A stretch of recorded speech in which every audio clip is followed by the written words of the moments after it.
What's going on, everybody? Welcome to my YouTube channel. My name is Kieran and I like helping people using a spiritual perspective. So today, guys, I am here in my garage. That's a garage door. It's a garage door. This is the garage, and I'm here to talk to you guys about the 5 pitfalls, or some of the pitfalls of the spiritual journey. There isn't only 5. There might even be just 6. I don't know. But for today, we're just going to do 5. And one of the pitfalls right off the bat is usually don't make spiritual videos in your garage where it's hot and smelly and there's spiders everywhere. Don't do that. That's number 1.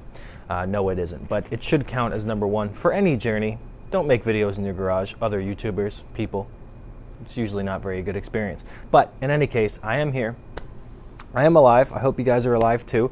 I hope you guys are not just terrorizing my YouTube channel as ghosts. So I hope your week is going good as well. And all that other good stuff. So let's just get into today's video. Okay, so 5 pitfalls of the spiritual journey. These are things that I've noticed in my own life, things that I've done, so I understand that they are not, let's say, good, that they do not help, right? And they're things that I've noticed other people do. And so let's start by first defining what I mean by spiritual journey. Okay, so we can sort of interchange it with the spiritual awakening, but to keep it simple, more simple, I'm going to go with the spiritual journey. And my definition of a spiritual journey is essentially just a quest, an inner quest, which of course does reflect on the outside, but an inner quest to sort of just figure out who you really are on a deeper level, to find a real connection with yourself. Okay, so a spiritual journey may look different for other people, but if there's ever been a point in your life where things suddenly changed and you really didn't know who you were anymore, and your idea of yourself in the world was sort of thrown into chaos and upheaval, and you really needed to get back to who you felt you really were, and that sort of just maybe hasn't been your focus for most of your life, and you've lost that part of yourself, and so now you're going within to try to figure out who that is, right? And so that spiritual awakening, that spiritual journey, that really is a fundamental thing that a lot of humans go through. It isn't something that's just New Age or Buddhist or religious or even has a connotation with anything spiritual. There are plenty of people throughout history that have had to rediscover themselves, and to me that is always a spiritual journey, since to me spiritual really just comes down to the relationship you have with yourself, your highest self. So let's start with number 1, and this may already sort of coincide with all the stuff I'm telling you right now, is the first pitfall of spiritual journey is information overload, okay? It's not that these are all ranked, but this is just the first one I put. But information overload, pretty simple actually, just the amount of shit that you're taking in from other sources, okay? I mean, if you're a spiritual person, you consider yourself a spiritual person, and it's 21st century, I think it is, and you have Instagram, you have Twitter, you have Facebook, you have books, you have spiritual communities, you have Reddit, you have other blog sites, you have other information places, you have articles, you have YouTube, right? You have the videos that are available, you have TikTok and stuff like that. So you are a vulnerable person at this time in your awakening, let's say, and you are trying to discover these things that you've been going through. You're trying to get as much information as you can, because naturally you're trying to help determine what it is that you're going through. A very natural response, and that's not the one I'm condemning, or that is the actual problem. But what happens, of course, is then you take on all of these different information. You take all of this information from different places, and that actually leads to a lot of chaos going on inside of your mind. So the thing that happens, and I'll use myself as an example, is you end up basically wanting all of the information, right? You want as much information as you can because you want to feel safe, right? So obviously you're going from a place of unsafety, which is the sort of spiritual awakening, the spiritual journey taking you on a weird sort of roller coaster ride, which you're not really comfortable with. And so you're looking for information to make sense of it so that you could sort of maybe at least accept the fact that this is an up and down process. So what happens though, unfortunately, is you take as much information as you can because we start to get into the habit of needing it to move forward, because it used to help us, or it helps us at a specific stage, and then it sort of stops helping us, and yet we keep trying to bring as much information as we can into our life. And that has a sort of an opposite effect. A little information is good, what you need in the moment is great, but if you're drawing on from TikTok, YouTube, Facebook, Instagram, Twitter, Reddit, you're bringing all these different informations in, the library, different books you find. What happens is all of the information tends to contradict itself. And you're going to have people that say one thing, and that's going to resonate with you maybe even for a year or two, and then you pick up a book and it's complete opposite. And now suddenly you're thinking, you know what, that other information I read doesn't seem so true anymore. And that's fine as a natural progression of life. You learn different things, you change your opinion, that's great. However, with a spiritual journey, things are always in flux. Your state of being is always in flux. So you're bringing in all of this information, which is essentially causing you a great deal of stress and information overload, because you don't know which information to believe. You don't know what's true for you. You haven't spent a lot of time giving yourself an opportunity to sort of come up with its own solution. So you've been looking to Instagram, Facebook, Twitter, etc. for all of this type of information that may not be able to help you. And oftentimes it just leaves you very confused. It left me very confused. I was very, very disappointed and disillusioned with all the different information I was getting. I mean, you have people that say this and you feel like it should be true because maybe it's spiritual, but it doesn't feel right.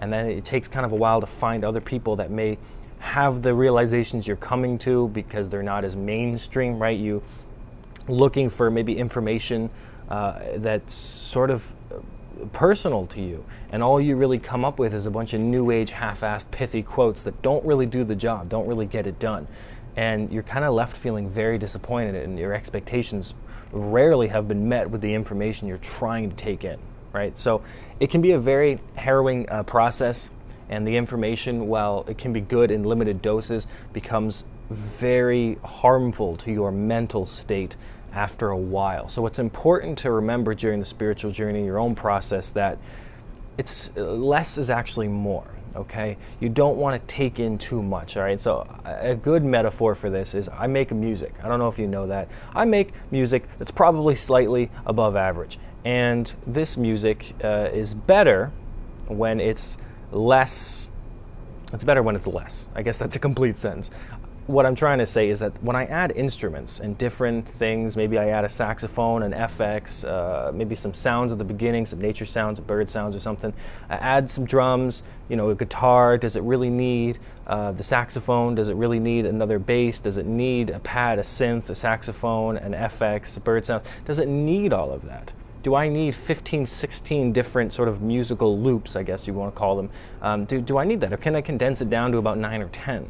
Is the song fine? Does it need 16 sort of things going on? It's too much. And the sounds sound better when there's less, right? I don't want a cacophony of everything, right? So less is more. It's the same thing when I'm making music. Is the more loops that I put, the more crowded the song seems to be, right?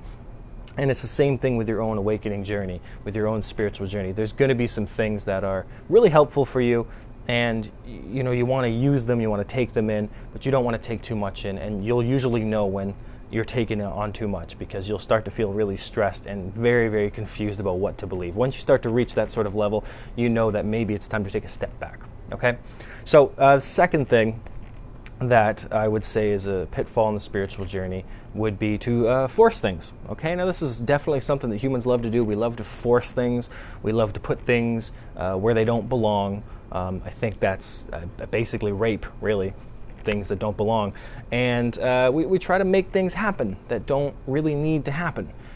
We have these ideas, these beliefs, these opinions, these prejudices that certain events should happen certainly, but they don't. They often don't, especially when you're on a spiritual journey, when your entire being is, again, in flux almost constantly.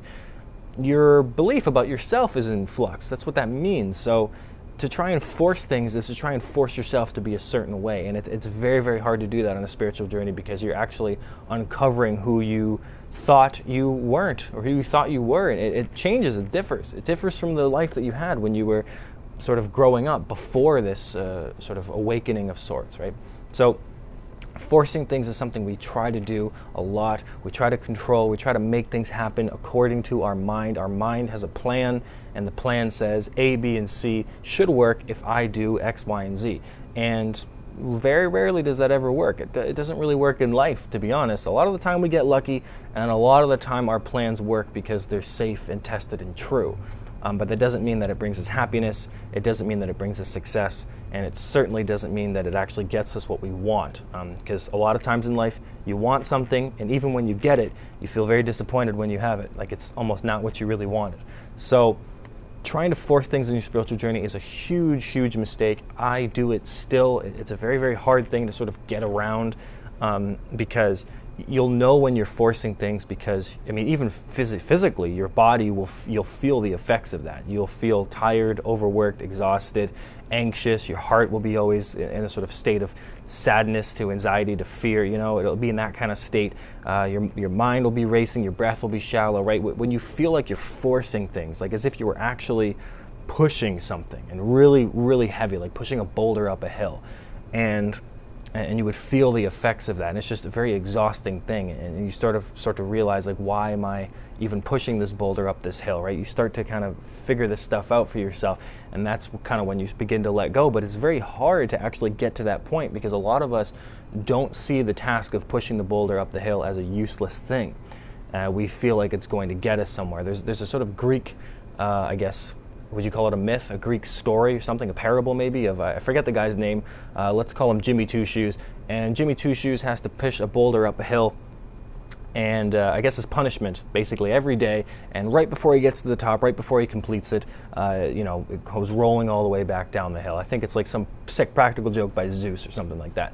And anyway, so no matter what he does, doesn't matter. It's the same shit. So he's just pushing this boulder up the hill every day. And that's kind of what forcing things feels like. Doesn't matter what kind of plan you have to attack this boulder in your life, it still always ends up the same way, right? Regardless of what you're going through, it almost doesn't really matter.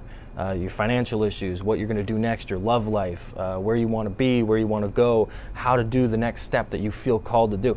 All of this stuff, we have plans about doing it, but it doesn't really seem to ever bring fruition into your life. It's a very hard thing to manifest, a hard thing to get going. So by forcing things, we believe that we're going to complete some task quickly, but often we just overexert ourselves and feel very, very tired in the process, and feel like a failure and a loser, because you have these plans that seem pretty great, and some of them are. That's the thing. Some of them are actually really good, and they just fail. They just shit. They just don't work, and we blame ourselves and we hate ourselves. And it's a very, very hard thing to do, right? And that's another topic I have there, is the punishing yourself. But as for just the forcing things, it's very hard to get out of that mode, right? So again, best thing you can do, just like the information overload, and really all of these steps, is you take a step back. You sort of reevaluate, right? You'll know when you're forcing things. And the opposite of that is, of course, being in a state of flow, and that's something that we're not usually a part of, right? And maybe you are, in which case, congratulations. But as a species, there are many times in our lives, if not at least the beginning part of it, where we're not really feeling we're in flow. We're not part of ourselves. We're challenging. We're fighting against something, some unseen entity, even if it is just our higher self. We're fighting against something. So where can we relax? Where can we take a step back? Where can we reevaluate what's going on? Where can we breathe? Where can we relax? Are we allowed to relax? Even if you have no money in your bank account, are you allowed to take a minute to feel okay? Are you allowed to watch a show? Are you allowed to breathe? Are you allowed to do something you love? Are you allowed to go for a walk? What are you allowed to do when you're stopping this force, when you're stopping controlling, right? So you have to take a step back and allow things to appear before you as they're supposed to, rather than try to control the future and bring it towards you here and now, because a lot of that it really just ends up in disappointment anyway. So it's almost like this protection around you anyway. You don't want to try to control things on a spiritual journey, because you're trying to understand yourself at a deepest level. Again, that was the quest that I defined, right? A quest for self. That was my definition of the spiritual journey. So if you're going on a quest for self, forcing things is the opposite of finding out what it is that you started this quest for, because it's a quest for self, and self is undefined. So if you're trying to control your journey, you're trying to control yourself, and that is the opposite of the quest. You're not going to find what you're looking for. So you do have to allow the quest to be a mystery, because that's what it is. It's a mystery. It's unknown to you before you discovered this desire to find a deeper part of yourself, to discover something in your life that was previously hidden. That's a mystery. So try to control the steps on the way to that mystery doesn't seem logical, actually. So take a step back and remember that wisdom. Okay, so point number 3 is trying to be good all the time Okay, it's actually pretty important. Now, obviously, I don't mean that you should be bad all the time. I don't mean go around your neighborhood and spanking people on the butt or pinching people or stealing chocolate. Don't do that. When I was 14, I stole chocolate from a store for like 3 weeks straight. It was a pretty good time. Pretty good time. Got a lot of Twix out of it. I did get in trouble though, but the joke's on them because they didn't charge me as much candy as I took. So screw you, Kmart. You guys aren't in business anymore. But in any case, trying to be good all the time is simply a reminder that there's this guilt. There's guilt that exists within us, almost as if we shouldn't be alive in the first place. We have to feel grateful for even being here, because otherwise we're just wasting our time. So we have to come up with a reason to feel grateful for something, right? So we have this intrinsic guilt, apparently, inside of us as a collective in society, and we tend to, basically bring religion into this conversation because it has a lot to do with shame and guilt, right? And so the spiritual journey actually takes a lot of that kind of stuff, and you'll sort of go on this journey and you'll kind of come to your own conclusion, or half your own conclusion, because of the influences of religion and the people around you in the society, is you'll sort of come to a realization like, I need to be good all the time. I need to do my best. I need to be the best version of myself. Okay, that's more what I'm talking about here, not just not being naughty, right? I mean, you really trying to be this perfectionist. You're trying to be good. You're trying to, you don't want to be angry. You want to be positive. You want to be polite to the people that are helping you. You want to always be nice to everybody. You're trying to be this upstanding citizen with this great morale and the morality and the level of Superman. You're trying to be a Superman. You're trying to be somebody that is very, very hard to be, that even the best people on earth struggle to do every day. And it leads to disappointment, because obviously it's impossible. You're going to have bad days. And by not allowing yourself to have bad days, by not allowing yourself to feel sad, to feel negative, to go through something as a human would, then you're repressing. You're repressing yourself. You're repressing your desires. And that leads to a lot of bitterness and disappointment, because you think to yourself, I'm being a good person, so why hasn't the universe or God or source or the force or whatever, right? Why hasn't it helped me? Why hasn't God helped me? Why hasn't the universe given me what I want? I've been such a good little boy or girl. What the hell? And it's not happening, right? Again, goes in line with trying to force things, and also probably information overload as well, judging by how much of that information we take in, because this is, of course, why we want to behave this way. So we think that we have to be this very, very upstanding citizen, this good karma across the board type of human, just to get what we want. And that's just it's just good cop, bad mommy, good mommy. God is nice when he's nice, but he's an ass when he's an ass, right? It's very black and white, and it really does a good number of destruction on the self. Okay, because it's a very impossible thing to do. And if you already have issues around guilt and shame, like I do, then you're going to be very, very very, very susceptible to basically like any small fluctuation in your life. So when a negative thing happens, you blame yourself because you've been trying to be this good person, this upstanding, honest, authentic, true spiritual person, because you think being spiritual just means being nice all the time, and because that's part of the information, and you sort of go crazy when things don't work out even more, because you want to be this person, so you punish yourself. You feel like it's your fault these things are happening to you, and all you've really tried to do was your best. So it would be very disappointing. So again, you take a step back from that. You take a step back from trying to be good all the time, and you just kind of think to yourself, how do I feel today? What is it that I'm trying to express today? How do I be a better version of myself today? And how can I sort of lean that into tomorrow? Because yesterday's already happened, so if I can't do anything about yesterday, then I should prepare for tomorrow, so all I really have is today.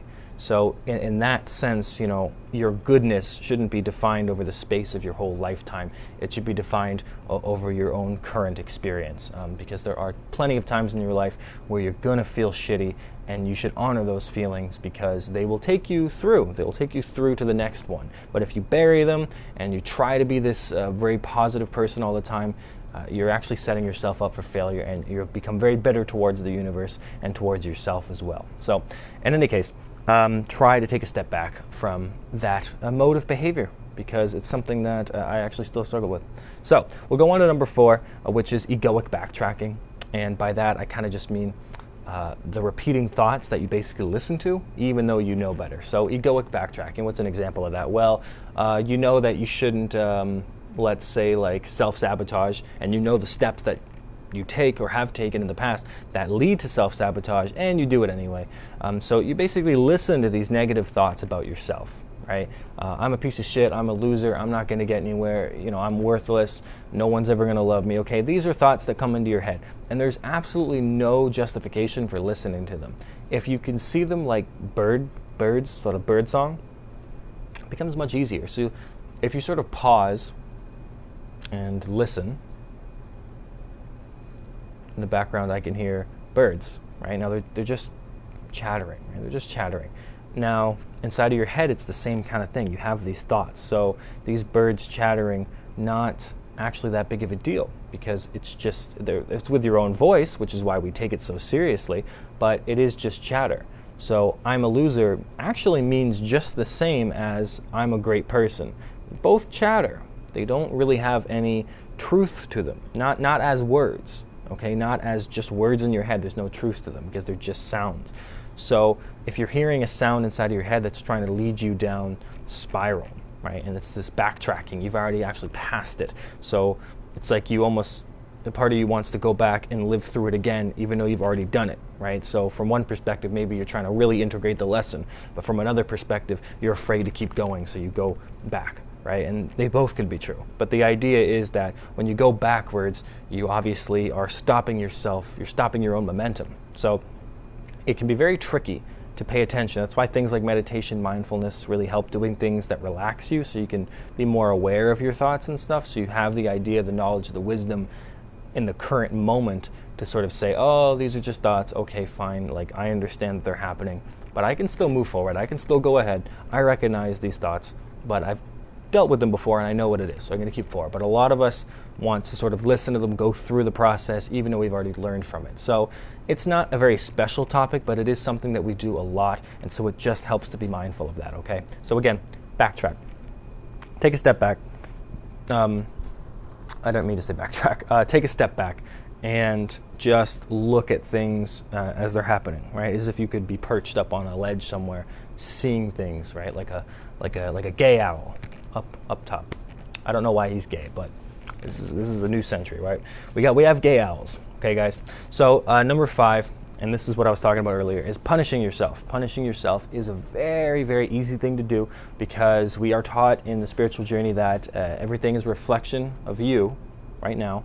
And so if something happens on the outside that is not very good, then you basically bring it onto yourself and treat it as if it's your fault. You did that. You're the reason why you got rear-ended. You got rear-ended because you need to be taught a lesson about patience. Yeah, okay, well, that sucks. Too bad it had nothing to do, apparently, with the other guy being drunk behind the wheel. So let's just say that all that's bullshit, because it is. So if all of that's bullshit and it's not really your fault for what's happening on the outside, then you free yourself up to think like, oh, okay, well, things that do happen that are bad, well, that we perceive to be bad, well, maybe it's not my fault, but maybe there is something I can learn from it. Maybe there is something that I'm responsible for. Maybe there's something I can do. Maybe it's just a test to see how my vibration is, right? And if people think your vibration is this sort of an indicator by, I don't know, you're a vegan, so your vibration's higher than mine or something like that, because I still eat fish, and I still eat chicken, so my vibration is lower. No, not really. Vibration is more of how you react to things. That's a better indicator of your vibration. So if you react to somebody rear-ending you and you kind of take it in stride, then your vibration's actually doing pretty good. But sometimes we also have bad days, and you might have 360 days of patient you, and then there's 5 or 6 days that year where you're just not a patient person. You just don't like what's going on. You have really bad days. Maybe you're even rude to someone. Spiritual you being rude to people. Oh no. And you punish yourself. And when you punish yourself, those 5 bad days turn to 10 bad days.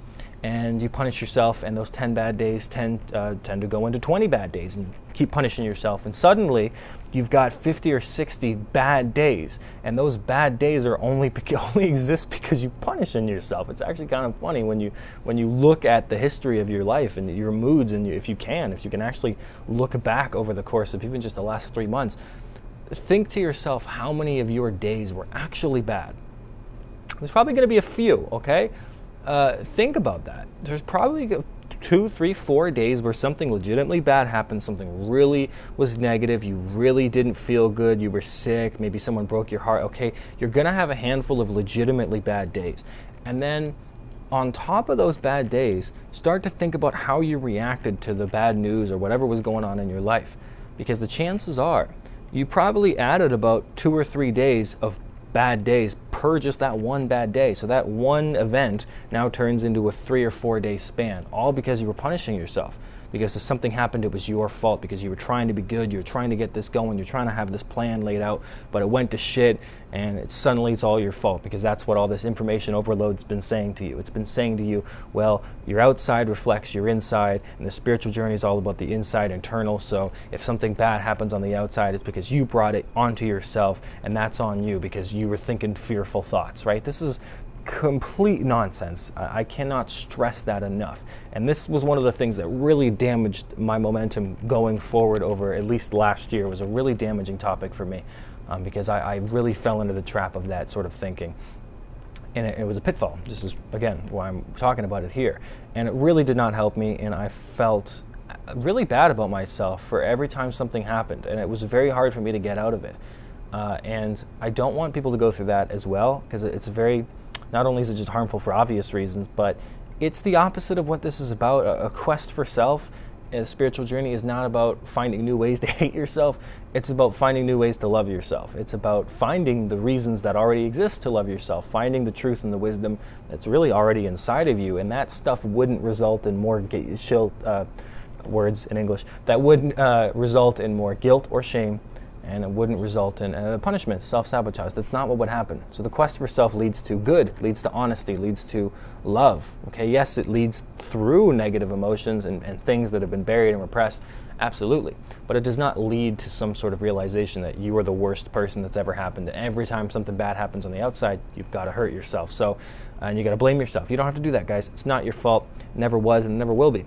Responsibility is very different. Responsibility is not faultness. It's not being at fault. Responsibility is understanding the steps you can take, understanding the actions that you can take as a human, as a person, as a being right now to better it in any way. And however you choose, however you choose. If you do get rear-ended, you can be responsible. You can choose your mood. You can choose how you're going to respond. You can have a laugh. You can not take it very seriously. You can try to forget about it. You can allow yourself to be angry, but you think to yourself, well, I'm not going to insult the other person. I'm not going to do that because it could genuinely have been an accident.